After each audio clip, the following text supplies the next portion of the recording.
Et j'ai quitté le premier logement parce que je l'ai pris avec mes enfants. Et ben les enfants sont partis, du coup le logement était trop grand, donc j'en ai trouvé un autre chez Domo France. Et celui-ci était bien, mais il n'avait pas de balcon. Du coup, j'ai retrouvé un autre logement ici à Lormont, grâce à Domo France. C'est la bourse d'échange au logement, qui est très pratique, dans le sens où ce sont les locataires entre eux qui se permettent des visites, et donc de pouvoir au mieux trouver ce que l'on cherche, et assez rapidement. J'en ai visité plusieurs personnes sont venues visiter les miens, mais le leur ne me convenait pas, ou il y avait quelque chose, où j'ai dû en visiter 3-4. L'avantage justement de cet échange, c'est qu'on peut nous-mêmes fixer les dates de déménagement, de façon à pouvoir rapidement dans la même journée, parce que l'échange se fait sur une seule journée. C'est bien parce qu'au moins on quitte le matin et le soir on y est. On ne prend pas plusieurs jours comme on peut le faire dans un logement traditionnel. Le locataire qui le prend s'engage à le prendre dans l'état où il est. C'est pas obligatoire d'avoir tout vidé.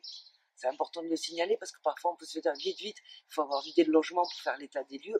Et non, là, le principe de la bourse, nous avons 15 jours ensuite pour faire signaler quelque chose qui ne convient pas. Donc c'est un grand avantage. Alors quand on passe l'annonce, il faut bien expliquer son logement, les qualités, l'environnement et surtout ce qu'on recherche et ce qu'on n'aime pas. Voilà, c'est important, comme ça évite des dérangements pour rien. En 2 clics, on s'inscrit, on a accès ensuite aux demandes et aux propositions des autres locataires. Et il faut vraiment y croire. Il ne faut pas se dire il n'y a que les autres qui trouvent. Non, il faut vraiment cibler ce qu'on cherche et bien préciser notre logement. L'avantage, c'est qu'on n'attend pas que le logement soit vide. S'il est disponible, on s'arrange entre les locataires. Ça évite d'attendre une fin de logement, un préavis. Il n'y a pas de préavis à donner.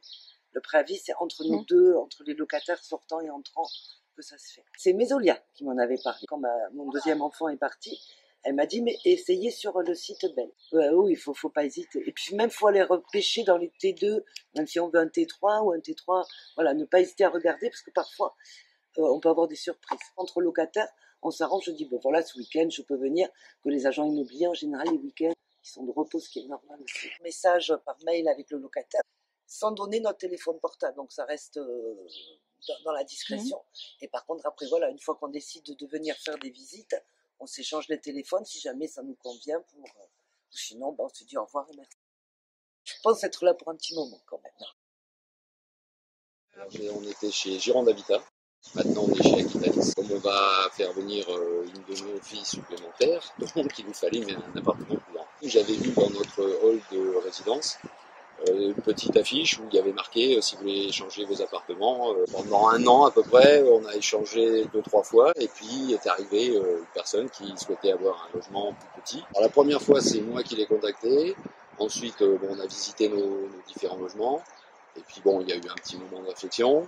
Et après, c'est lui qui est revenu vers nous pour nous dire ok, on est d'accord. Et à partir de là, on a lancé la procédure. Et donc, on a fini par échanger nos appartements. Ça s'est très bien passé. Et on prend les appartements en l'état, quoi. Voilà. Les locataires sont assez respectueux, donc les appartements, il n'y a pas grand-chose à faire.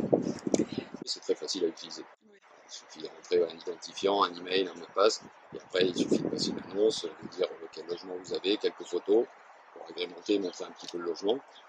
Après, ça se fait très facilement. Si vous aussi vous êtes intéressé, rendez-vous sur bourselogementgironde.fr.